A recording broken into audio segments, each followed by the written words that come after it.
According to the CDC, about 32% of Kentuckians have received at least one dose of the COVID-19 vaccine. But the Commonwealth is still a long way from reaching that 70 to 85% that scientists estimate is needed to reach herd immunity. Many people are holding out hope for one specific vaccine, but one local pharmacy tells Evening Edition's Sophia Millar they're encouraging customers to not be selective. When Grassroots Pharmacy received its first batch of the Johnson & Johnson vaccine in March, appointments for all 100 doses booked up within 30 minutes. Once the appointments filled up, we had to go to a wait list, of course, and our phones were ringing every few minutes.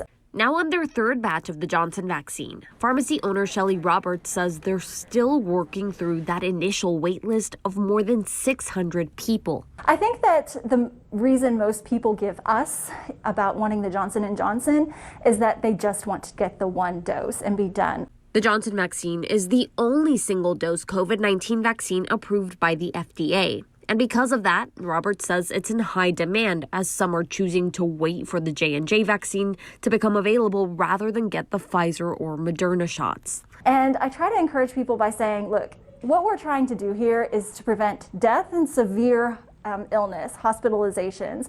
All of them are 100% at that, and that's what we're trying to accomplish. So everything else aside from that is really minor details as far as which vaccine to get. Dr. David Dougherty with Baptist Health Lexington says he also doesn't recommend people be selective about which vaccine they get. I think people need to go get the first vaccine that's available to them, especially since we're seeing, what appears to be a surge in cases nationally. All three COVID-19 vaccines are considered safe and effective.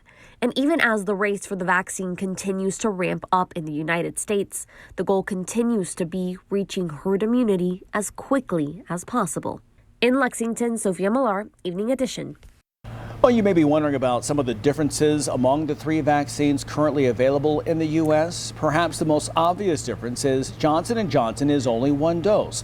According to the CDC, trials show it's just over 66% effective at preventing a COVID infection, which is lower than the others. But scientists say that number doesn't make it inferior. Like the others, the J&J shot is 100% effective at preventing COVID hospitalizations and death.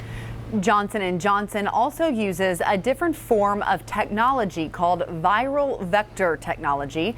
Viral vector vaccines use a modified version of a different virus to deliver important instructions to our cells, stimulating an immune response. But just like mRNA vaccines, they cannot give you COVID-19 or change your DNA in any way.